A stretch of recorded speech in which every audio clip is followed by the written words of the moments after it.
ಓಂ ಶ್ರೀ ಮಹಾಗಣಾಧಿಪತಿಯೇ ನಮಃ. ಓಂ ಶ್ರೀ ಮಾತ್ರೇ ನಮಃ. ಓಂ ಶ್ರೀ ಗುರುಭ್ಯೋ ನಮಃ. ಸಮಸ್ತ ಕನ್ನಡ ವೀಕ್ಷಕರಿಗೆ ನಮಸ್ಕಾರ. ನೀವು ಮೊದಲನೇ ಬಾರಿ ನಮ್ಮ ಚಾನಲ್ ನೋಡ್ತಾ ಇದ್ದರೆ ದಯವಿಟ್ಟು ಸಬ್ಸ್ಕ್ರೈಬ್ ಮಾಡಿ ಅಂತ ಹೇಳ್ತಾ, ಸಮಸ್ತ ಜನತೆಗೂ ಸರ್ವ ವೀಕ್ಷಕರಿಗೂ ನಾವು ಕೇಳೋದೊಂದೇ, ಯುಗಾದಿ ಹಬ್ಬದ ಶುಭಾಶಯಗಳು. ಈ ಯುಗಾದಿ ಹಬ್ಬದ ಶುಭಾಶಯಗಳು. ಶ್ರೀ ಪರಾಭವನಾಮ ವರ್ಷಕ್ಕೆ ಕಾಲಿಡ್ತಾ ಇದ್ದೀವಿ. ಈ ಹೊಸ ವರ್ಷದಲ್ಲಿ ಪರಾಭವ ಅಂದರೆ ನಾವು ಮಾಡುವಂತಹ ಧೈರ್ಯವಾಗಿ ನಾವು ಮಾಡುವಂತಹ ಯಾವುದೇ ಪ್ರಯತ್ನಗಳಲ್ಲಿ, ಕಾರ್ಯಕ್ರಮಗಳಲ್ಲಿ ಮತ್ತು ಕೆಲವೊಂದು ವೃತ್ತಿ ಉದ್ಯೋಗಗಳಲ್ಲಿ ಯಾವುದೇ ಪರಾಭವವು ಇರಬಾರದು. ಸ್ಪರ್ಧಾತ್ಮಕ ಪರೀಕ್ಷೆಗಳಲ್ಲಾಗಿರಬಹುದು, ಯಾವುದೇ ಪರಾಭವವು, ಸೋಲು ಇತ್ಯಾದಿ ವಿಷಯಗಳು ನಮ್ಮ ಜೀವನದಲ್ಲಿ ಇರಬಾರದು ಅಂತ ಆ ದೇವರನ್ನು ಪ್ರಾರ್ಥಿಸುತ್ತಾ, ಮುಖ್ಯವಾಗಿ ಶ್ರೀ ಪರಾಭವನಾಮ ವರ್ಷ ಈ 2026-27 ಸಾಲಿನ ಈ ವರ್ಷದಲ್ಲಿ ಗೋಚಾರದಿಂದ ನೋಡುವುದಾದರೆ ದೀರ್ಘ ಸಂಚಾರ ಗ್ರಹಗಳ ಆಧಾರದ ಮೇಲೆ ಈ ಯುಗಾದಿ ಪಂಚಾಂಗವನ್ನು 12 ರಾಶಿಗಳಿಗೆ ಹೇಳಲಾಗುತ್ತೆ. ಅದರಲ್ಲಿ ಮುಖ್ಯವಾಗಿ 12 ರಾಶಿಗಳಲ್ಲಿ ಮತ್ತು ಯಾವ ರಾಶಿಗೆ ಅನುಕೂಲ, ಯಾವ ರಾಶಿಗೆ ಪ್ರತಿಕೂಲ, ಯಾವ ರಾಶಿಗೆ ಮಿಶ್ರ ಫಲಗಳು ಅಂತ ನೋಡುವುದಾದರೆ ಆಬ್ವಿಯಸ್ಲಿ ಗ್ರಹಗಳ ಗೋಚಾರ ಸ್ಥಾನಮಾನಗಳ ಮೇಲೆ ಈ ಫಲಿತಾಂಶಗಳನ್ನೋದಿರುತ್ತೆ. ಬಟ್ ಇನ್ ಕೇಸ್ ಈ ಗೋಚಾರದಲ್ಲಿ ಕೂಡ ಪ್ರತಿಕೂಲವಾಗಿದೆ ಅನ್ನುವಂಥ ಸಂದರ್ಭಗಳಲ್ಲಿ ನಿಮ್ಮ ವೈಯಕ್ತಿಕ ಜಾತಕದಲ್ಲಿ ಈಗ ನಡೀತಾ ಇರುವಂತಹ ದಶೆ ಅಂತರ್ದಶೆ ಅನುಕೂಲ ಇದ್ದರೆ ಈ ಗೋಚಾರದಿಂದ ಕಾಣುವಂತಹ ಫಲಗಳನ್ನು, ಆ ಪರಿಣಾಮ, ಆ ಪ್ರಭಾವ ಸ್ವಲ್ಪ ಮಟ್ಟಿಗೆ ಕಮ್ಮಿ ಇರುತ್ತೆ ಅಂತ ಹೇಳ್ತಾ, ಈ ದಿನವು ಮುಖ್ಯವಾಗಿ ಕುಂಭರಾಶಿಯವರಿಗೆ, 12 ರಾಶಿಗಳಲ್ಲಿ ಕುಂಭರಾಶಿಯವರಿಗೆ ಪರಾಭವನಾಮ ವರ್ಷದಲ್ಲಿ ಆದಾಯ ವ್ಯಯಗಳೇನು, ಗೌರವ ಅವಮಾನಗಳ ಬಗ್ಗೆ ಇತ್ಯಾದಿ ವಿಷಯಗಳ ಬಗ್ಗೆ ತಿಳ್ಕೊಳ್ಳೋಣ. ಮುಖ್ಯವಾಗಿ ಈ ವರ್ಷ ಈಗ ತುಂಬ ಒಂದು ರೀತಿ ಪರೀಕ್ಷೆ ತಾಳ್ಮೆಯಿಂದ ತುಂಬಿರುವಂತಹ ವರ್ಷ. 12 ರಾಶಿಗಳಲ್ಲಿ ಎಲ್ಲ ಗ್ರಹಗಳ ಪ್ರತಿಕೂಲತೆ ಅನ್ನೋದು ತುಂಬ ದಿನಗಳಿಂದ ಇವರನ್ನು ಪ್ರತಿ ವಿಷಯಗಳಲ್ಲಿ ಆತಂಕ, ವಿಳಂಬತೆ, ಆಲಸ್ಯ, ನಿರಾಶೆ, ಅವಮಾನಗಳು ಇತ್ಯಾದಿ ವಿಷಯಗಳಿಂದ ಬಳಲ್ತಾ ಇರುವಂತಹ ಈ ಕುಂಭರಾಶಿಯವರಿಗೆ ಈ ವರ್ಷವೂ ಕೂಡ ಸಾಧಾರಣ ಫಲಗಳೇ ಇರುತ್ತೆ. ಎಲ್ಲರೂ ಎಕ್ಸ್ಟ್ರೀಮಾಗಿ ಉತ್ಪ್ರೇಕ್ಷಕವಾಗಿ ಆ ರೀತಿ ಈ ರೀತಿ ಡಬಲ್ ಆ ರೀತಿ ಅಂತ ಹೇಳೋಕ್ಕಾಗಲ್ಲ. ಯಾಕಂದರೆ ವಾಸ್ತವಗಳನ್ನು ಹೇಳಬೇಕಾಗಿರುತ್ತೆ. ವಾಸ್ತವಗಳಿಂದ ಆಗಿರುವಂತಹ ಕೆಲವೊಂದು ವಿಷಯಗಳಿಂದ ಯಾವ ರೀತಿ ನಾವು ಓವರ್ಕಮ್ ಮಾಡಬೇಕು, ಯಾವ ರೀತಿ ಆ ಚಾಲೆಂಜಸ್ನ ತಟ್ಕೊಂಡು ಎದ್ದು ನಿಂತ್ಕೋಬೇಕು ಅನ್ನೋಂತಹ ವಿಷಯಗಳನ್ನು ಕಲಿಬೇಕು ಜೀವನದಲ್ಲಿ ಅನ್ನೋಂತಹ ವಿಷಯಗಳಿಂದ ಈ ವಾಸ್ತವಗಳನ್ನು ತಿಳಿಸೋದೇ ನಮ್ಮ ಪ್ರಯತ್ನವಾಗಿರುತ್ತೆ ಅಂತ ಹೇಳ್ತಾ, ಮುಖ್ಯವಾಗಿ ಈ ಆದಾಯದ ಪಾಲು ತುಂಬ ಕಮ್ಮಿ ಇದೆ, ಖರ್ಚುಗಳು ಮಾತ್ರ ವಿಪರೀತವಾಗಿದೆ. ವ್ಯಯ 14, ಆದಾಯ 2. ಇನ್ನು ಗೌರವ 4, ಪರವಾಗಿಲ್ಲ, ಅವಮಾನ 2. ಈ ವಿಷಯದಲ್ಲಿ ಸ್ವಲ್ಪ ಅನುಕೂಲತೆ ಇದೆ ಅಂತ ಹೇಳ್ತಾ, ಬಟ್ ಆದಾಯ ಮೂಲೆಗಳು ಕಮ್ಮಿ ಇದೆ. ಏನಕ್ಕೆ ಆ ರೀತಿ ಖರ್ಚುಗಳು ಯಾಕೆ ಜಾಸ್ತಿ ಆಗುತ್ತೆ ಅನ್ನೋದು ನಾವು ಕಂಪ್ಲೀಟಾಗಿ ಡೀಪಾಗಿ ಹೋದರೆ ಮಾತ್ರ ಅದ್ರ ಬಗ್ಗೆ ತಿಳ್ಕೊಳ್ಳೋಕೆ. ಸೊ ಆದ್ದರಿಂದ ಕಂಪ್ಲೀಟ್ ವಿಡಿಯೋ ನೋಡೋದಕ್ಕೆ ಪ್ರಯತ್ನ ಮಾಡಿ. ಕುಂಭರಾಶಿಯವರ ಜೀವನ ಅಂದ್ರೇ ಕುಂಭ, ಮಕರ 2 ರಾಶಿಗಳು ಸೇವಕ ವರ್ಗಕ್ಕೆ ಸೇರುವಂತಹ ಶನಿ ಪರಮಾತ್ಮ ಕರ್ಮಕಾರಕ ಅಂತ ಹೇಳ್ತೇವೆ, ಸುಮ್ಮನೆ ಹೇಳಲ್ವಲ್ಲ. ಕಷ್ಟಪಡೋದ್ರಲ್ಲಿ ಈ ಕುಂಭರಾಶಿಯವ್ರನ್ನ ಮೀರಿ ಮತ್ತೊಬ್ಬರು ಯಾರೂ ಇರಲ್ಲೇನೋ. ಮತ್ತು ಇಲ್ಲಿವರೆಗೂ ಕೂಡ ಸಾಕಷ್ಟು ಕಷ್ಟ, ನಷ್ಟಗಳು, ಸಮಸ್ಯೆಗಳು, ಅವಮಾನಗಳನ್ನು ಎದುರಿಸುವಂತಹ ವ್ಯಕ್ತಿಗಳಿಗೆ ಅಟ್ಲೀಸ್ಟ್ ಈ ಪರಾಭವನಾಮ ವರ್ಷದಲ್ಲಿ ಏನಾದರೂ ಅನುಕೂಲ ಆಗುತ್ತಾ ಅಂತ ಆಶೆಯಿಂದ ಕಾಯ್ತಾ ಇರುವಂತಹ ವ್ಯಕ್ತಿಗಳಿಗೆ ಈ ಪರ್ಟಿಕ್ಯುಲರಾಗಿ ಕುಂಭರಾಶಿಯವರು ನೋಡಿರುವಂತಹ ಈ ಏರಿಳಿತಗಳಾಗಿರ್ಬೋದು, ನಷ್ಟಗಳು, ಫೇಲ್ಯೂರ್ಸ್ ಆಗಿರ್ಬೋದು, ಆ ಪೇಯ್ನ್, ಹಾರ್ಡ್ ವರ್ಕ್ ಮಾಡಿ ಕೂಡ ಮಾಡಿದ ನಂತರ ಫಲಗಳು ಸಿಗದೆ ಬೇಸತ್ತು ಹೋಗಿ ಮತ್ತೆ ಪ್ರಯತ್ನ ಮಾಡುವಂತಹ ತಾಳ್ಮೆ ಇತ್ಯಾದಿ ಈ ರೀತಿ ವ್ಯಕ್ತಿಗಳು ಮತ್ತೊಬ್ಬ ವ್ಯಕ್ತಿ ಅಂದರೆ ಬೇರೆ ಮನುಷ್ಯರಿಗೆ ಆ ರೀತಿ ಕಷ್ಟಗಳಿರುತ್ತೋ ಗೊತ್ತಿಲ್ಲ. ಬಟ್ ಕುಂಭರಾಶಿಯವರ ಜೀವನದಲ್ಲಿ ಬಹಳಷ್ಟು ನೋವುಗಳನ್ನು ನೋಡಿರ್ತಾರೆ, ಕಷ್ಟಗಳನ್ನು ನೋಡಿರ್ತಾರೆ. ಅಂಥ ಕಠೋರ ಅಲ್ಲ, ಆ ರೀತಿ ಕಠೋರವಾಗಿರುವಂತಹ ಕಷ್ಟಗಳನ್ನು ನೋಡಿರ್ತಾರೆ. ಸೊ ಏನು ಮಾಡಿದ್ರೂ ಕೂಡಿ ಬರ್ತಾ ಇಲ್ಲ ಅಂತ ತುಂಬ ಜನ ಹೇಳ್ತಿರ್ತಾರೆ. ಎಷ್ಟೋ ಪ್ರಯತ್ನ ಮಾಡ್ತಾಯಿದ್ದೀರಿ, ಜವಾಬ್ದಾರಿಗಳು ಪೂರ್ತಿ ಮಾಡೋದಕ್ಕೆ ಲೈಫ್ ಟೈಮ್ ಕಂಪ್ಲೀಟ್ ಆಯಿತು. ಮನೆಯವ್ರನ್ನೆಲ್ಲ ಸೆಟ್ಲ್ ಮಾಡಬೇಕು ಇರ್ತಾರೋ ಒಂಥರ ತ್ಯಾಗ ಪುರುಷರು ಅಂತ ಹೇಳಬೇಕು. ಮನೆಯವ್ರನ್ನೆಲ್ಲ ಒಂದು ಸೆಟ್ಲ್ ಮಾಡಬೇಕು, ಮನೆ ಜವಾಬ್ದಾರಿಗಳನ್ನೆಲ್ಲ ತಗೋಬೇಕು. ಅದಕ್ಕೋಸ್ಕರನೇ ಇವರ ಜೀವನದಲ್ಲಿ ಒಂದು ಸ್ಥಿರತ್ವ ಗಳಿಸೋದಕ್ಕಾಗಿರ್ಬೋದು, ವಿವಾಹ ವಿಷಯಗಳಾಗಿರ್ಬೋದು, ಆಲ್ವೇಸ್ ಡಿಲೇ ಆಗ್ತಾನೆ ಇರುತ್ತೆ. ಯಾಕಂದರೆ ಇವರಿಗೆ ಆ ರೀತಿ ಆ ಕಷ್ಟಗಳಿಂದ ನೋಡ್ಕೊಂಡು ಬಂದಿರುವಂತಹ ಜೀವನ, ಆ ಕಷ್ಟಗಳಿಂದ ತಮ್ಮ ಕುಟುಂಬವನ್ನು ತಮ್ಮನ್ನು ನಂಬ್ಕೊಂಡಿರುವಂತಹ ವ್ಯಕ್ತಿಗಳನ್ನು ಪಾರು ಮಾಡಬೇಕು, ಅವ್ರಿಗೊಂದು ದಾರಿ ಮಾಡಿಕೊಡ್ಬೇಕು ಅನ್ನೋಂತಹ ಒಂದು ಯೋಚನೆ ಇವರನ್ನು ಈ ರೀತಿ ಕೆಲವೊಂದು ವಿಷಯಗಳಲ್ಲಿ ನಿರಂತರವೂ ಕಷ್ಟದ ಮಾರ್ಗವನ್ನು ಆ ಕಷ್ಟದ ಸುಳಿಯಲ್ಲಿ ಇರುವಂತಹ ವ್ಯಕ್ತಿಗಳಿಗೆ ಈ ರೀತಿ ಬರುವಂತಹ ಗೋಚಾರ ಫಲಗಳು ಇತ್ಯಾದಿ ಮತ್ತೊಂದು ಏನೂ ಮಾಡೋಕ್ಕಾಗಲ್ಲ. ಯಾಕಂದರೆ ಆ ದೈವ ಅನುಗ್ರಹ, ದೇವರ ಅನುಗ್ರಹ, ಶನಿ ಪರಮಾತ್ಮನ ಅನುಗ್ರಹ ಇವರಲ್ಲಿ ಸಂಪೂರ್ಣವಾಗಿ ಇರುತ್ತೆ. ಯಾಕಂದರೆ ಇವರ ಕಷ್ಟವನ್ನು ಮಾತ್ರ ನಂಬ್ಕೊಳ್ತಾರೆ. ಅದೃಷ್ಟ ಬರುತ್ತಂತಾನೋ ಅಥವಾ ಮತ್ತೊಂದು ಅನುಕೂಲವಾಗಿ ಆಕಸ್ಮಿಕವಾಗಿ ಲಾಟ್ರಿ ಹೊಡೆಯುತ್ತಂತಾನೋ ಅಥವಾ ಅನ್ಯಾಯವಾಗಿ ಬೇರೆಯವರಿಗೆ ಮೋಸ ಮಾಡಿ ಈ ರೀತಿ ಗುಣಗಳು ಇವರಲ್ಲಿ ಇರಲ್ಲ. ಸೊ ಆದ್ದರಿಂದ ಆ ಭಗವಂತನ ದೈವಾನುಗ್ರಹ ಅನ್ನೋದು ಕುಂಭರಾಶಿಯವರಿಗೆ ಅದ್ಭುತವಾಗಿರುತ್ತೆ ಇಲ್ಲಿಯವರೆಗೂ. ಮತ್ತು ಇದೇ ಅಂದರೆ ಸಾಡೆ ಸಾತಿನ ಕೆಲವೊಂದು ಪ್ರಭಾವಗಳು, ರಾಶಾಧಿಪತಿ ಶನಿ ತಮ್ಮನ್ನು ತಾವು ಈಗ ನೋಡಿ, ಏನಕ್ಕೆ ಈ ಸಂದರ್ಭದಲ್ಲಿ ಎಲ್ಲಿ ಕೂಡ ಇವರಿಗೆ ಬೆಲೆ ಕೊಡೋಕ್ಕಾಗಲ್ಲ ಅಂದರೆ ಅರ್ಥ, ಸೊ ನಿಮಗೆ ನೀವೇ ಗೌರವವನ್ನು ಸೃಷ್ಟಿ ಮಾಡ್ಕೋಬೇಕು, ಅದಕ್ಕೆ ತಾಳ್ಮೆ ಇರಬೇಕು. ಬಂಧು ವರ್ಗದಲ್ಲಿ ಯಾರು ಹತ್ರ ಸೇರಿಸ್ಕೊಂಡ್ರೆ ಎಲ್ಲಿ ಸಹಾಯ ಮಾಡಿ ಅಂತ ಕೇಳ್ತಾರೋ ಅಂತ. ಎಸ್, ದಿಸ್ ಇಸ್ ಆಲ್ಸೋ ಒಂದು ನೈಜ ವರ್ಣ ಗೊತ್ತಾಗುತ್ತೆ, ಜನರ ಮುಖವಾಡ ಗೊತ್ತಾಗುತ್ತೆ, ಯಾರು ನನ್ನವರು, ಯಾರು ಆಪ್ತರು, ಯಾರು ನಮಗೆ ಆಗದೆ ಇರೋರು ಅನ್ನೋಂತಹ ವಿಷಯಗಳು ಇಲ್ಲಿ ಈ ಸಾಡೆ ಸಾತಿನಲ್ಲಿ ಗೊತ್ತಾಗ್ತಾ ಇರುತ್ತೆ. ಸ್ನೇಹಿತರೆಲ್ಲ ದೂರ ಇಡ್ತಾರೆ. ಎಸ್, ಎಲ್ಲರನ್ನೂ ಸ್ನೇಹಿತರು ಮಾಡ್ಕೊಳ್ಳೋದೆ, ಎಲ್ಲರೂ ಸ್ನೇಹಿತರೆ, ಎಲ್ಲರೂ ಎಲ್ಲ ಆನಂದವಾಗಿದ್ದಾಗ, ಲಕ್ಸುರಿಯಾಗಿದ್ದಾಗ, ಪಾರ್ಟಿಗಳಿಗೊದ್ದಾಗ ಇವ್ರು ನಮ್ಮ ಸ್ನೇಹಿತರು ಅಂತ ಹೇಳ್ಕೊಳ್ಳುವಂತಹ ಸ್ನೇಹಿತರು ಕೆಲವೊಂದು ಕಷ್ಟ ಕಾಲ ಬಂದಾಗ ದೂರ ಇಡ್ತಾರೆ. ಸೊ ಅಲ್ಲಿ ಕೂಡ ನಿಮಗೆ ಯಾರು ನಿಜವಾಗಿರುವಂತಹ ಆಪ್ತರು, ಯಾರು ಮುಖವಾಡ ಹಾಕಿರುವಂತಹ ವ್ಯಕ್ತಿಗಳು ಅನ್ನೋದು ನಿಮಗೆ ಅರಿವಾಗ್ತಾ ಇರುತ್ತೆ. ಎಲ್ಲರೂ ಇದ್ರೂ ಕೂಡ ಯಾರೂ ಇಲ್ಲದೆ ಒಂಥರ ಒಬ್ಬಂಟಿ ಜೀವನ, ಏಕಾಂಗಿ ಜೀವನವನ್ನು ನೋಡುವಂತಹ ವ್ಯಕ್ತಿಗಳು, ಆ ರೀತಿ ಪರಿಸ್ಥಿತಿಗಳು ಎದುರಾಗುತ್ತೆ. ಹೌದು ಅಂದರೆ ಇದರಿಂದ ಅರ್ಥ ಆಗೋದೇನು, ಮುಖ್ಯವಾಗಿ ಇಂತಹ ಸಮಸ್ಯೆಗಳು ಬಂದ್ರೂ ನಿಮ್ಮನ್ನು ನೀವು ಉದ್ಧಾರ ಮಾಡ್ಕೋಬೇಕು, ಅಭಿವೃದ್ಧಿ ಮಾಡಬೇಕು ಅಂದ್ಕೊಂಡ್ರೂ ಕೂಡ ನಿಮಗೆ ನೀವೇ ಸೆಲ್ಫ್ ಎಂಕರೇಜ್ಮೆಂಟ್, ಯಾರು ಸಪೋರ್ಟ್ ಬೇಕಾಗಿಲ್ಲ, ಯಾರು ಬಂದು ನಿಮಗೆ ಅಪ್ಲಾಸ್ ಮಾಡಬೇಕಾಗಿಲ್ಲ, ಯಾರು ಬಂದು ಕೈ ಹಿಡಿದು ಮೇಲೆ ಕೆತ್ತಂಗಿಲ್ಲ, ನಿಮಗೆ ನೀವೇ ಸ್ವಯಂ ಕೃಷಿಯಿಂದ ಮೇಲೆ ಬರಬೇಕಾಗಿರುತ್ತೆ. ಈ ರೀತಿ ವಿಷಯಗಳನ್ನೆಲ್ಲ ಅರ್ಥ ಮಾಡಿಕೊಂಡ್ರೆ ಅದರಲ್ಲೇ ಒಂದು ಸಾನುಕೂಲವಾಗಿರೋಂಥ ಒಂದು ಪಾಸಿಟಿವಿಟಿನ ಕಂಡ್ಕೋಬೋದು ನೀವು. ಯಾಕಪ್ಪ ದೇವರೇ ಇಂತಹ ಈ ರೀತಿ ಜೀವನವನ್ನು ಕೊಟ್ಟಿದೆಯಾ ಅಂತ ಇಲ್ಲಿಯವರೆಗೂ ತುಂಬ ಜನ ಕುಂಭರಾಶಿಯವರು ದೇವರಲ್ಲಿ ಹೇಳ್ಕೊಂಡಿರ್ತಾರೆ. ಬಟ್ ಅದು ನನ್ನನ್ನು ಈ ಕಷ್ಟದಿಂದ ಪಾರು ಮಾಡುವಂತಾನೋ ಅಥವಾ ಈ ಕಷ್ಟಗಳನ್ನು ಎದುರಿಸುವಂತಹ ಧೈರ್ಯ ನನಗೆ ಕೊಡುವಂತಾನೋ ಅಥವಾ ಈ ಕಷ್ಟದಿಂದ ಹೊರಗಡೆ ಬರೋದಕ್ಕೆ ಬೇಕಾಗಿರುವಂತಹ ಅವಕಾಶಗಳನ್ನು ಹುಡುಕಿ ಕೊಡಿ ಅಂತಾನೋ ದೇವರನ್ನು ಬಹಳಷ್ಟು ಬಾರಿ ನೆನೆಸ್ಕೊಳ್ತಾ ಇರ್ತಾರೆ.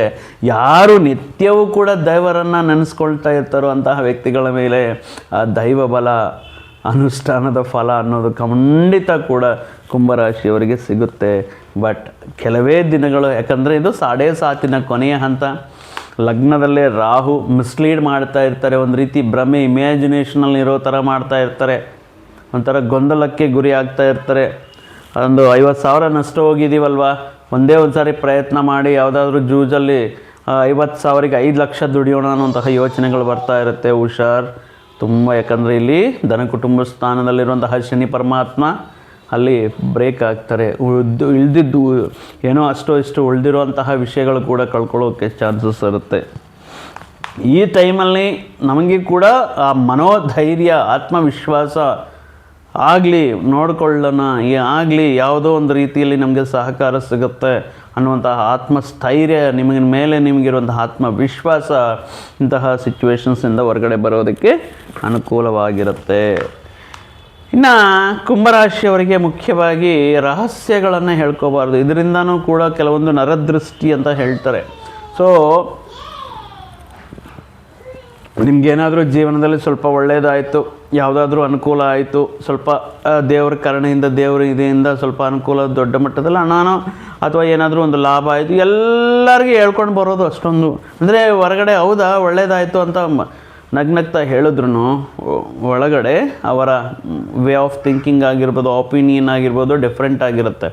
ಸೊ ಆದ್ದರಿಂದ ಈ ವಿಷಯಗಳು ಆದಷ್ಟು ಅಂಟಿಲ್ ಆ್ಯಂಡ್ ಅನ್ಲೆಸ್ ಕಂಪ್ಲೀಟ್ ಆಗೋವರೆಗೂ ಕೂಡ ಹೇಳದೇ ಇರೋದು ಉತ್ತಮ. ಒಳ್ಳೆಯ ಸಂತಾನ ಸಿಕ್ತು, ಮಗನಿಗೆ ಒಳ್ಳೆಯ ಉದ್ಯೋಗ ಸಿಕ್ತು, ಅಥವಾ ಒಳ್ಳೆ ಪರ್ಟಿಕ್ಯುಲರ್ ಆಗಿ ವಿವಾಹ ಯೋಗ ಕೂಡಿ ಬಂತು, ಈ ರೀತಿ ದಯವಿಟ್ಟು ಬೇರೆಯವರಿಗೆ ಎಂತಹ ಆಪ್ತರಾದ್ರೂ ಕೂಡ ದಯವಿಟ್ಟು ಈ ವಿಷಯಗಳನ್ನು ನೀವು ಅದ್ಧೂರಿಯಾಗಿ ಹೇಳ್ಕೊಳ್ಳೋದಕ್ಕೆ, ಉತ್ಪ್ರೇಕ್ಷವಾಗಿ ಹೇಳ್ಕೊಳ್ಳೋದಕ್ಕೆ ಪ್ರಯತ್ನ ಮಾಡೋಕ್ಕೆ ಹೋಗಬೇಡಿ. ಅನಾವಶ್ಯಕ ಎಲ್ಲಿದೆ ಆದಾಯನೇ 2 ಇದೆ, ಅನಾವಶ್ಯಕ ಖರ್ಚುಗಳಲ್ಲಿದೆ, ವ್ಯಯ ಬಂದು 14 ಇದೆ. ಅಂದರೆ ಮಾಡಬೇಕಾಗಿರೋದೇ ತುಂಬ ಇದೆ. ಇನ್ನು ಕಳೆದ ವರ್ಷಗಳಿಂದ ಆ ಸಾಲಗಳಾಗಿರ್ಬೋದು, ಕಮಿಟ್ಮೆಂಟ್ಗಳಾಗಿರ್ಬೋದು, ಅಥವಾ ಅರ್ಧಕ್ಕೆ ನಿಲ್ತಿರುವಂತಹ ಗೃಹ ನಿರ್ಮಾಣವನ್ನು ಕಂಟಿನ್ಯೂ ಮಾಡೋದಾಗಿರ್ಬೋದು, ವಿವಾಹ ಪ್ರಯತ್ನಗಳು ಸಪ್ತಮದಲ್ಲಿ ಕೇತು, ಎಲ್ಲಿ ಮಾತಾಡೋಂಗೆ ಇಲ್ಲ. ಡಿಸೆಂಬರ್ 5ರವರೆಗೂ ಕೂಡ ಸಪ್ತಮದಲ್ಲಿ ಕೇತು. ವಿವಾಹ ಪ್ರಯತ್ನಗಳು, ವಿವಾಹದ ವಿಷಯಗಳು ಆದಷ್ಟು ಪೋಸ್ಟ್ಪೋನ್ ಮಾಡೋದೇ ಒಳ್ಳೆಯದು. ಇನ್ ಕೇಸ್ ಮಾಡಲೇಬೇಕು, ಆಗಲೇಬೇಕು ಅನ್ನುವಂತಹ ಸಂದರ್ಭಗಳಲ್ಲಿ ಹುರುಳಿಕಾಳು ಇರುತ್ತಲ್ಲ, 1 1/4 kg ಹುರುಳಿಕಾಳು, 1 1/4 kg ಗೋಧಿಯನ್ನು ದಾನವಾಗಿ ಬ್ರಾಹ್ಮಣರಿಗೆ ನೀಡಿ ನೀವು ನಿಮ್ಮ ಪ್ರಯತ್ನಗಳು ಮಾಡಿ. ಅಷ್ಟೇ ಬಿಟ್ಟು ಆಲ್ಮೋಸ್ಟ್ ಸಪ್ತಮದಲ್ಲಿ ಕೇತು ಇರೋದರಿಂದ ಡಿಸೆಂಬರ್ 5ರವರೆಗೂ ಅವರು 6ನೇ ಮನೆಗೆ ಬರ್ತಾರೆ. ಸೊ ಅಲ್ಲಿವರೆಗೂ ಕೂಡ ಈ ವಿವಾಹ ಪ್ರಯತ್ನಗಳಲ್ಲಿ ತುಂಬ ಹುಷಾರಾಗಿ ಡೆಸಿಷನ್ ತಗೋಬೇಕಾಗಿರುತ್ತೆ.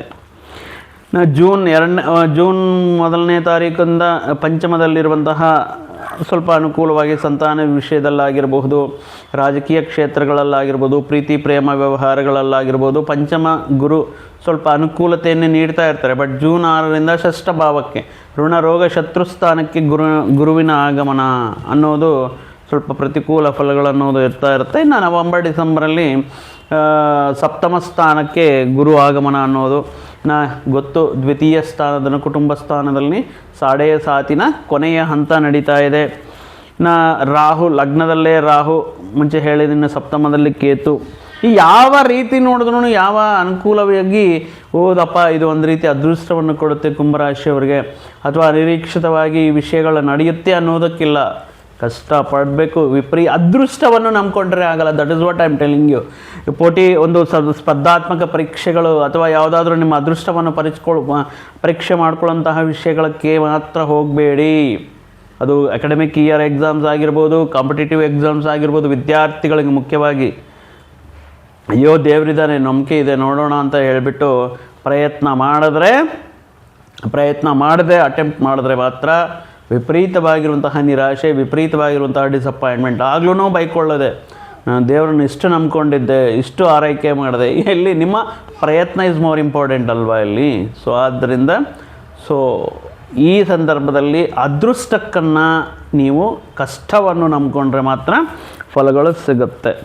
ಇಲ್ಲಿಯವರೆಗೂ ಕೂಡ ರಾಹು ಮತ್ತು ಶನಿ ಪರಮಾತ್ಮ ಈ ಡಿಸೆಂಬರ್ 5ರವರೆಗೂ ಕೂಡ ಈ ಸ್ವಲ್ಪ ಪ್ರತಿಕೂಲ ಸ್ಥಾನಗಳಲ್ಲಿ ಇರೋದರಿಂದ ಇವೆಲ್ಲ ಕೂಡ ಈ ರೀತಿ ಹೇಳ್ತಾ ಇದ್ದೀವಲ್ಲ, ಇವೆಲ್ಲ ಗೋಚಾರ ಫಲಗಳು. ಪರ್ಟಿಕ್ಯುಲರಾಗಿ ನಿಮ್ಮ ಜಾತಕದಲ್ಲಿ ದಶೆ ಅಂತರ್ದಶೆಗಳು ಅದ್ಭುತವಾಗಿದ್ದರೆ, ಮತ್ತೊಂದು ಸಾರಿ ಹೇಳ್ತಾ ಇದ್ದೀನಿ, ನಿಮ್ಮ ವೈಯಕ್ತಿಕ ಜಾತಕದಲ್ಲಿ ಈಗ ನಡೀತಾ ಇರುವಂತಹ ದಶೆ ಅಂತರ್ದಶೆಗಳು ಅದ್ಭುತವಾಗಿದ್ದರೆ ಎಕ್ಸಲೆಂಟ್ ರಿಸಲ್ಟ್ಸ್ ಬರುತ್ತೆ. ಈ ಗೋಚಾರ ಫಲಗಳನ್ನು ಸ್ವಲ್ಪ ಈ ಪರಿಣಾಮ ಅನ್ನೋದು ಸ್ವಲ್ಪ ಕಮ್ಮಿ ಇರುತ್ತೆ. ಆದ್ದರಿಂದ ರೆಮಿಡೀಸ್ ಏನಾದರೂ ಮಾಡ್ಕೋಬೇಕು ಅಂದರೆ ಒಮ್ಮೆ ನಿಮ್ಮ ಪರ್ಸ್ನಲ್ ಚಾರ್ಟ್ ಅಂದರೆ ವೆರಿಫೈ ಮಾಡಿಸ್ಕೊಳ್ಳೋದು, ಅನಾಲಿಸಿಸ್ ಮಾಡಿಸ್ಕೊಳ್ಳೋದು, that is more important, especially ಕುಂಭರಾಶಿಯವರಿಗೆ ಈ ವರ್ಷ. ಸೊ ಅಂದರೆ ಯಾವ ರೀತಿ ಹೇಳಿದ್ರೂ ಕೂಡ ಲಗ್ನದಲ್ಲಿರುವಂತಹ ರಾಹು ಆಗಿರ್ಬೋದು, ಧನ ಕುಟುಂಬ ಸ್ಥಾನದಲ್ಲಿರುವಂತಹ ಶನಿ ಪರಮಾತ್ಮ ಆಗಿರಬಹುದು, ಕೆಲವೊಂದು ವಿಷಯಗಳನ್ನು ಪ್ರಯತ್ನಗಳನ್ನು, ಕೌಟುಂಬಿಕ ವಿಷಯಗಳು, ಹಣಕಾಸಿಗೆ ಸಂಬಂಧಪಟ್ಟಿರುವಂತಹ ವಿಷಯಗಳು, ಅಥವಾ ವೈವಾಹಿಕ ಜೀವನಕ್ಕೆ ಕೇತು ಸಪ್ತಮದಲ್ಲಿರುವಂತಹ ಶುಭ ಕಾರ್ಯಗಳ ವಿಷಯಗಳು, ಎಲ್ಲ ರೀತಿಯಲ್ಲಿ ಅಂದರೆ ಅನೇಕ ವಿಧವಾಗಿರುವಂತಹ ವಿಘ್ನಗಳು ಆತಂಕಗಳು ಸ್ವಲ್ಪ ಡಿಲೇ ಆಗ್ಬೋದು, ಬಟ್ ಡೆಫಿನೆಟ್ಟಾಗಿ ಅದನ್ನೇ ಶನಿ ಪರಮಾತ್ಮ ಅಂತ ಹೇಳ್ತಾರೆ. ಈ ಟೈಮಲ್ಲಿ ನೀವು ಏನು ಕಷ್ಟಪಟ್ಟಿದ್ದೀರೋ ಅದಕ್ಕೆ ತಕ್ಕ ಫಲಗಳು ಕೊಡೋದಕ್ಕೆ ರಾಶ್ಯಾಧಿಪತಿ ತನ್ನದೇ ರಾಶಿಯಾಗಿರುವಂತಹ ರಾಶಿಗೆ ಅದ್ಭುತ ರೀತಿಯಲ್ಲಿ ಯೋಗ ಫಲಗಳನ್ನು ನೀಡ್ತಾ ಇರ್ತಾರೆ. ಬಟ್ ಅಲ್ಲಿವರೆಗೂ ನಾವು ಮಾಡಬೇಕಾಗಿರೋದು ನಮ್ಮ ಪ್ರಯತ್ನ, ದೈವನಾಮಸ್ಮರಣೆ, ಪರಿಹಾರಗಳು. ಈ ಪರಿಹಾರಗಳನ್ನು ಮಾಡಿಕೊಂಡ್ರೆ ಮಾತ್ರ ಜೀವನದಲ್ಲಿ ಎಕ್ಸಲೆಂಟ್ ಆಗಿರುತ್ತೆ. ಇನ್ನು ಅದು ಮುಂಚೆ ಹೇಳ್ದಂಗೆ ಬೆಟ್ಟಿಂಗ್, ಜೂಜು, ಸ್ಪೆಕ್ಯುಲೇಷನ್, ಅದೃಷ್ಟ ಪರೀಕ್ಷೆ ಮಾಡ್ಕೊಳ್ಳೋಣ, ಆನ್ಲೈನ್ ಗೇಮ್ಸು, ಆ್ಯಪ್, ಈ ರೀತಿ ವಿಷಯಗಳಿಗೆ ಹೋಗಲೇಬಾರ್ದು. ಆ್ಯಂಡ್ ಈ ಸಂದರ್ಭದಲ್ಲಿ ಉದ್ಯೋಗ ಬೇಕಾ ಅಥವಾ ಮನೆ ಬೇಕಾ, 5 ಲಕ್ಷಕ್ಕೆ ಮನೆ ಇದೆ ಅಂತೆ, ಎಕ್ಸಲೆಂಟ್ ಆಗಿದೆ ಅಂತ ಈ ರೀತಿ ವ್ಯಕ್ತಿಗಳು ನಿಮ್ಮನ್ನು ಮೋಸ ಮಾಡಲಿಕ್ಕೆ ಪ್ರಯತ್ನ ಮಾಡ್ತಾರೆ. ಅದೆಂತಹ ಪರಿಸ್ಥಿತಿ ಇದ್ರೂ ದೊಡ್ಡ ಮಟ್ಟದಲ್ಲಿ ಹೂಡಿಕೆ ಮಾಡ್ತಾ ಇದ್ದೀರಾ, ಅಥವಾ ಕೆಲವೊಂದು ವ್ಯಕ್ತಿಗಳು ನಿಮ್ಮನ್ನು ಆಮಿಷಗಳಿಗೆ ಇದು ಮಾಡ್ತಾ ಇದ್ದಾರೆ, ಅದು ವಿಚ್ ಇಸ್ ರಿಲೇಟೆಡ್ ಟು ಮನಿ, ಇಂಡೈರೆಕ್ಟಾಗೋ ನಿಮ್ಮ ಫಿನಾನ್ಷಿಯಲ್ ಇದ್ರ ಮೇಲೆ ಇಂಡಿಕೇಟ್ ಆಗ್ತಾ ಇದೆ ಅನ್ನುವಂತಹ ವಿಷಯಗಳಿಗೆ ದೂರ ಇರೋದು ಮತ್ತೊಂದು ಸಾರಿ ಹೇಳ್ತಾ ಇದ್ದೀನಿ. ಸೊ ದಯವಿಟ್ಟು ಮೋಸ ಹೋಗ್ಲಿಕ್ಕೆ ಹೋಗಬೇಡಿ. ಇಲ್ಲಿ ಮೋಸ ಮಾಡೋರು ತಪ್ಪಿಲ್ಲ, ಬಿಕಾಸ್ ಅದು ಅವರ ನೇಚರ್, ಅವರು ಎಷ್ಟೋ ಮಾಡಿರ್ತಾರೆ, ಆ ರೀತಿ ಮಾಡ್ಕೊಂಡು ಬಂದಿರ್ತಾರೆ. ಬಟ್ ಕರ್ಮ ಅವರಿಗೆ ಒಂದು ದಿನ ಖಂಡಿತವಾಗಿಯೂ ಬುದ್ಧಿ ಕಲಿಸುತ್ತೆ. ಬಟ್ ಮೋಸ ಹೋಗೋದು ಮಾತ್ರ ಬಹಳ ಬಹಳ ದೊಡ್ಡ ತಪ್ಪು. ಹಣ, ದುಡ್ಡು ಕೊಡೋದಾಗಿರ್ಬೋದು, ಕಷ್ಟದಲ್ಲಿದ್ದಾರೆ, ಬಟ್ ನೀವೇ ಇಲ್ಲಿ ಸಿಕ್ಕಾಪಟ್ಟೆ ಕಷ್ಟದಲ್ಲಿದ್ದೀರಾ, ಬಟ್ ಬೇರೆಯವರಿಗೆ ಸಹಾಯ ಮಾಡುವಂತಹ ಸ್ಥಿತಿಯಲ್ಲಿ ನಾನಿದ್ದೀನ ಅಂತ ಯೋಚನೆ ಮಾಡಿಬಿಟ್ಟು ನೀವು ನಿಮ್ಮ ಕೈಲಾದಷ್ಟು ದಾನ ಧರ್ಮವಾಗಿ ಅಥವಾ ಕೊಟ್ಟಿರುವಂಥ ಸಣ್ಣ ಮೊತ್ತ ಏನಾದರೂ ಇದ್ದರೆ ಕೊಡ್ಬೋದಾಗಲಿ. ದೊಡ್ಡ ಮಟ್ಟದಲ್ಲಿ ಪಾಪ ಅವ್ರು ಕಷ್ಟದಲ್ಲಿದ್ದಾರೆ ಅಂತ ಹೇಳಿದ್ರೆ ಅಂತಹ ವಿಷಯಗಳು ಸ್ವಲ್ಪ ನಿಮಗೆ ಆಗ್ತಾರೆ. ಈ ವಿಷಯಗಳಿಂದ, ಹಣಕಾಸಿನ ವಿಷಯಗಳಿಂದ ಸ್ವಂತ ಅಂದ್ಕೊಂಡಿರುವಂತಹ ವ್ಯಕ್ತಿಗಳೇ ದೂರ ಆಗುವಂತಹ ಚಾನ್ಸಸ್ ಇರುತ್ತೆ. ಸ್ವಜನ ದೂಷಣೆ ಅಂತ ಹೇಳ್ತಾರೆ. ಅಂದರೆ ನಿಮ್ಮ ಬಗ್ಗೆ ನಿಮ್ಮ ಆತ್ಮೀಯರಾಗಿರುವಂತಹ ವ್ಯಕ್ತಿಗಳೇ ನಿಮ್ಮಿಂದ ಸಹಾಯ ಪಡೆದು ನಿಮ್ಮಿಂದ ದೂಷಣೆ ಮಾಡುವಂತಹ ವಿಷಯಗಳು ನಡೆಯುತ್ತೆ. ಇನ್ನು ಮತ್ತೊಂದು ವಿಷಯ ಏನಪ್ಪ ಅಂದರೆ ಕುಟುಂಬಕ್ಕೆ ದೂರವಾಗಿ ಹೋಗಿ ನೆಲೆಸುವಂತಹ ವಿಷಯಗಳು ಅನ್ನೋದಿರುತ್ತೆ. ಉದ್ಯೋಗ ವಿಷಯಗಳಾಗಿರ್ಬೋದು, ವಿದ್ಯಾಭ್ಯಾಸ ವಿಷಯಗಳಾಗಿರ್ಬೋದು, ವಿದ್ಯಾಭ್ಯಾಸಕ್ಕೆ ಸಂಬಂಧಪಟ್ಟಿರುವಂತಹ ಅವಕಾಶಗಳು ದೂರದ ಪ್ರದೇಶದಲ್ಲಿ ಅವಕಾಶಗಳು ಬರೋದು, ಉದ್ಯೋಗ ವಿಷಯಗಳಲ್ಲಿ ದೂರದ ಪ್ರದೇಶದಲ್ಲಿ ಕುಟುಂಬವನ್ನು ಮಿಸ್ ಮಾಡ್ಕೊಳ್ತಾ ದೂರದ ಪ್ರದೇಶದಲ್ಲಿರುವಂತಹ ವಿಷಯಗಳಾಗಿರ್ಬೋದು. ಈ again competitive exams don't depend on luck, just believe in your hard work and efforts ಅಂತ ಹೇಳ್ತಾ ಇದ್ದೀನಿ. ನಿಮ್ಮನ್ನು ನೀವು ಎಷ್ಟು ನಂಬ್ಕೊಳ್ತೀರೋ ಅಷ್ಟು ಒಳ್ಳೆಯದಾಗಿರುತ್ತೆ. ಇನ್ನು ಪಂಚಮ ಗುರು ಬಗ್ಗೆ ಹೇಳಿದ್ದೀನಿ. ಜೂನ್ 1ರವರೆಗೂ ಸ್ವಲ್ಪ ಸಂತಾನ ಅಭಿವೃದ್ಧಿ, ಸಂತಾನ ವಿಷಯಗಳಲ್ಲಿ ಅನುಕೂಲತೆ ಅಥವಾ ಸಂತಾನದಿಂದ ಪ್ರೋತ್ಸಾಹ, ಸಂತಾನದಿಂದ ಗೌರವ ಇತ್ಯಾದಿ ವಿಷಯಗಳು ಇರುತ್ತೆ. ರಾಜಕೀಯ ವ್ಯಕ್ತಿಗಳಿಗೆ ಸ್ವಲ್ಪ ವಿಷಯುವಂತಹ ವಿಷಯಗಳಿದೆ. ಷಷ್ಠಸ್ಥಾನದಲ್ಲಿ ಗುರು ಇದ್ರೂ ಕೂಡ ಈ ಟೀಚಿಂಗ್ ಪ್ರೊಫೆಷನ್, ಟ್ರೈನಿಂಗ್ ಕೊಡುವಂತಹ ವ್ಯಕ್ತಿಗಳು, ಈ ಕಾಂಪಿಟೇಟಿವ್ ಎಕ್ಸಾಮ್ಸ್, ಅಗೈನ್ ಈ ರೀತಿ ವಿಷಯಗಳಲ್ಲಿ ನಿಮಗೆ ಅಪರ್ಚುನಿಟೀಸ್ ಅಂತೂ ಬರ್ತಾ ಇರುತ್ತೆ. ಬಟ್ ಅದನ್ನು ನೀವು ಯಾವ ರೀತಿ ಸದುಪಯೋಗ ಮಾಡ್ಕೊಳ್ತೀರಾ, ಎಫರ್ಟ್ ಆಗ್ತೀರಾ ಅನ್ನೋದು ಇರುತ್ತೆ. ಸೊ ಗುರು ಷಷ್ಠಭಾವರ ಶತ್ರು ಸ್ಥಾನದಲ್ಲಿರೋದ್ರಿಂದ ಈ ಸಂದರ್ಭದಲ್ಲಿ ನಿಮಗೆ ಯಾರು ಒಳ್ಳೆಯದು ಹೇಳ್ತಾ ಇರ್ತಾರೋ ಅಥವಾ ಕೆಲವೊಂದು ವಿಷಯಗಳ ಮಾರ್ಗದರ್ಶನಗಳನ್ನು ಹೇಳ್ತಾ ಇರ್ತಾರೋ ಅಂತಹ ವ್ಯಕ್ತಿಗಳನ್ನೇ ವಿಮರ್ಶೆ ಮಾಡ್ತೀರಾ, ವ್ಯಂಗ್ಯವಾಗಿ ಮಾತಾಡ್ತೀರಾ, ಮತ್ತು ಕೆಲವೊಂದು ವಿಷಯಗಳಿಂದ ಅವ್ರನ್ನ ನೆಗೆಟಿವ್ ಆಗಿ ಮಾತಾಡೋದು, ಗುರುದ್ವೇಷಿಗಳು ಅನ್ನೋ ರೀತಿಯಲ್ಲಿದ್ದರೆ ಈ ಸಂದರ್ಭದಲ್ಲಿ ಈ ಗುರುವಿನ ಪ್ರಭಾವ ಮತ್ತಷ್ಟು ತೀವ್ರತರವಾಗಿರುತ್ತೆ. ಆದ್ದರಿಂದ ಯಾರಾದರೂ ಕೆಲವೊಂದು ವಿಷಯಗಳು ಹೇಳ್ತಾ ಇದ್ದಾರೆ, ಗುರುಸ್ಥಾನದಲ್ಲಿರುವಂತಹ ವ್ಯಕ್ತಿಗಳು ಹೇಳ್ತಾ ಇದ್ದಾರೆ ಅಂದರೆ ಅದು ಯಾವ ರೀತಿಯಲ್ಲಿ ಹೇಳಿರ್ಬೋದು, ಏನಕ್ಕೆ ಹೇಳಿರ್ಬೋದು, ಅದು ನಿಮ್ಮ ಕಾಲೇಜಲ್ಲಿ ಪ್ರೊಫೆಸರ್ಸ್ ಆಗಿರ್ಬೋದು ಅಥವಾ ಕೆಲವೊಂದು ವಿಷಯಗಳಲ್ಲಿ ನಿಮ್ಮನ್ನು ಮಾರ್ಗದರ್ಶನ ಮಾಡುವಂತಹ ವ್ಯಕ್ತಿಗಳಾಗಿರ್ಬೋದು. ದಯವಿಟ್ಟು ಅವರನ್ನು ಏನಾದರೂ ಒಂದು ಮಾತಾಡೋಕ್ಕೆ ಮುಂಚೆ ಅಥವಾ ಅವರನ್ನು ಟೀಕೆ ಮಾಡೋಕ್ಕೆ ಮುಂಚೆ 1-2 ಬಾರಿ ಯೋಚನೆ ಮಾಡಿ ಮಾತಾಡಿ ಅಂತ ಹೇಳಬಹುದು. ಸಪ್ತಮಕ್ಕೇತು ಮುಖ್ಯವಾಗಿ ವಿವಾಹ ಪ್ರಯತ್ನಗಳ ಬಗ್ಗೆ ಹೇಳಿದ್ದೀನಿ. ಆಲ್ಮೋಸ್ಟ್ ಈ ಡಿಸೆಂಬರ್ 5 ಕೇತು ಬದಲಾವಣೆ 6ನೇ ಸ್ಥಾನಕ್ಕೆ ಬರ್ತಾರೆ. ಅಲ್ಲಿವರೆಗೂ ಪೋಸ್ಟ್ಪೋನ್ ಮಾಡೋದು ಉತ್ತಮ, ಇಲ್ಲ ಮಾಡೋಕ್ಕಾಗಲ್ಲ ಅನ್ನೋ ರೀತಿಯಲ್ಲಿ ಮುಂಚೆ ಹೇಳಿದೆ ದಾನಾದಿಗಳು ಏನು ಮಾಡಬೇಕು ಅಂತ ಮಾಡಿಕೊಂಡ್ರೆ ಸರಿ ಹೋಗುತ್ತೆ. ಮುಖ್ಯವಾಗಿ ರವಿವಾರ, ಮಂಗಳವಾರ ಈ 2 ದಿನಗಳು ಮದುವೆಗೆ ಸಂಬಂಧಪಟ್ಟಿರುವಂಥ ಯಾವುದೇ ಮಾತುಕತೆ ಮಾತಾಡ್ಲಿಕ್ಕೆ ಹೋಗಬೇಡಿ. ಅಥವಾ ಅಂದರೆ ಮದುವೆ ಹೆಣ್ಣು ನೋಡೋಕ್ಕೆ ಅಥವಾ ಗಂಡು ಈ ರೀತಿ ವಿಷಯಗಳಾಗಿರ್ಬೋದು, ಅಥವಾ ಮದುವೆಗೆ ಸಂಬಂಧಪಟ್ಟಿರುವಂತಹ ಚೌಟ್ರಿ ಬುಕ್ ಇತ್ಯಾದಿ ವಿಷಯಗಳು, ಯಾವುದೇ ಮದುವೆಗೆ ಸಂಬಂಧಪಟ್ಟಿರುವಂಥ ವಿಷಯಗಳನ್ನು ಅವಾಯ್ಡ್ ಮಾಡಿ 2 ದಿನಗಳಲ್ಲಿ. ಜೂನ್ವರೆಗೆ ನೀವೇನಾದರೂ ಹೈಯರ್ ಎಜುಕೇಷನ್ ಪ್ಲ್ಯಾನ್ ಮಾಡ್ತೀರಾ, ವಿದೇಶಕ್ಕೆ ಪ್ಲ್ಯಾನ್ ಮಾಡ್ತಾ ಇದ್ದೀರಾ ಅಂದರೆ ಜೂನ್ ಒಳಗಡೆ ಪ್ರಯತ್ನ ಮಾಡೋದಕ್ಕೆ ಟ್ರೈ ಮಾಡಿ. ಇನ್ನು ಈ ವರ್ಷದಲ್ಲಿ ಪ್ರಮುಖವಾಗಿ ಗೋಚಾರದಿಂದ ನೋಡುವಾಗ ರೆಮಿಡೀಸ್ ಪರಿಹಾರಗಳೇನಪ್ಪ ಅಂದರೆ, ಪ್ರತಿ ಸೋಮವಾರ ಅಥವಾ ಪ್ರತಿ ಮಾಸದಲ್ಲಿ ಮಾಸ ಶಿವರಾತ್ರಿ ಅಂತ ಬರುತ್ತೆ. ಆ ದಿನ ನಿಮ್ಮ ಹೆಸರ ಮೇಲೆ ಶಿವನಿಗೆ ರುದ್ರಾಭಿಷೇಕ ಅಥವಾ ಪಂಚಾಮೃತ ಅಭಿಷೇಕ ಮಾಡಿಸೋದು ಸೂಕ್ತ. ಏನು ಮಾಡ್ತೀವಿ, ಶಿವ ನಿನ್ನ ಕೈ ಬಿಡಲ್ಲಪ್ಪ, ಪರಮೇಶ್ವರ ಇಂತಹ ಸಂಕಷ್ಟದಲ್ಲಿದ್ದೇವೆ, ಸೊ ನೀವೇ ದಿಕ್ಕು ಅಂತ ಹೇಳಿಬಿಟ್ಟು ಅವರಿಗೆ ಅಭಿಷೇಕಗಳು ಮಾಡಿಸುವಂತಹ ಮುಖಾಂತರ, ಹೋಮ ಮಾಡಿರುವಂತಹ ಸಂದರ್ಭಗಳಲ್ಲಿ ಕೆಲವೊಂದು ದೇವಸ್ಥಾನಗಳಲ್ಲಿ ಹೋಮ ಮಾಡಿರ್ತಾರೆ. ಆ ಹೋಮದಿಂದ ಸಂಗ್ರಹ ಮಾಡಿರುವಂತಹ ಆ ವಿಭೂದಿಯನ್ನು ಪ್ರತಿನಿತ್ಯವೂ ಕೂಡ ಧಾರಣೆ ಮಾಡೋದರಿಂದ ಸ್ವಲ್ಪ ನಿಮಗೆ ಪಾಸಿಟಿವ್ ಎನರ್ಜಿ ಅನ್ನೋದು ಇದಾಗುತ್ತೆ. ಇನ್ನು ಪ್ರತಿನಿತ್ಯವೂ ಕೂಡ ಅಷ್ಟಮುಖ ರುದ್ರಾಕ್ಷಿ ಅಂತ ಸಿಗುತ್ತೆ. ಅಷ್ಟಮುಖ ರುದ್ರಾಕ್ಷಿಯನ್ನು ನೀವು ಧಾರಣೆ ಮಾಡೋದರಿಂದ ಕೂಡ ಸ್ವಲ್ಪ ಪಾಸಿಟಿವಿಟಿ, ಸ್ವಲ್ಪ ದೈವಾನುಗ್ರಹ ನಿಮಗೆ ಉಂಟಾಗುತ್ತೆ. ಸೊ ಕೇಳಿದಿರಲ್ವ, ಕುಂಭರಾಶಿಯವರಿಗೆ ಸ್ವಲ್ಪ ಮಟ್ಟಿಗೆ ಸಾಧಾರಣ ಫಲಗಳಿದೆ. ಸೊ ಆದ್ದರಿಂದ ಈ ವರ್ಷ ನಾನು ಹೇಳಿರುವಂಥ ವಿಷಯಗಳ ಮುಖಾಂತರ ಒಂದು ಡಿಸಿಪ್ಲೈನ್ ಲೈಫ್ ಸ್ಟೈಲ್ನ ಅನುಸರಿಸ್ತಾ ನಿತ್ಯವೂ ದೈವನಾಮಸ್ಮರಣ ಜೊತೆಗೆ ಪರಿಹಾರಗಳ ಜೊತೆಗೆ ಈ ವರ್ಷ ಮತ್ತಷ್ಟು ಶುಭವಾಗಲಿ, ನೀವು ಮಾಡಿರುವಂತಹ ಪ್ರತಿ ಪ್ರಯತ್ನವೂ ಕೂಡ ಯಶಸ್ವಿಯಾಗಲಿ ಅಂತ ಹೇಳ್ತಾ, ಆ ಪರಮೇಶ್ವರನ ಶ್ರೀಮನ್ನಾರಾಯಣನ ಆಶೀರ್ವಾದವು ಸದಾ ನಿಮ್ಮ ಮೇಲೆ ಇರಲಿ, ಗುರುರಾಯರ ಆಶೀರ್ವಾದ ಇರಲಿ ಅಂತ ಹೇಳ್ತಾ ಮತ್ತೊಂದು ವಿಡಿಯೋ ಜೊತೆಗೆ ಮತ್ತೊಂದು ಆಸಕ್ತಿಕರ ವಿಷಯದ ಜೊತೆಗೆ ಮುಂದೆ ಮತ್ತೆ ಬರ್ತೀನಿ. ಅಲ್ಲಿಯವರೆಗೂ ಸರ್ವೇ ಜನಾಂ ಸುಖಿನೋ ಭವಂತು, ಸಮಸ್ತ ಸನ್ಮಂಗಳಾನಿ ಭವಂತು. ಜೈ ಶ್ರೀರಾಮ್.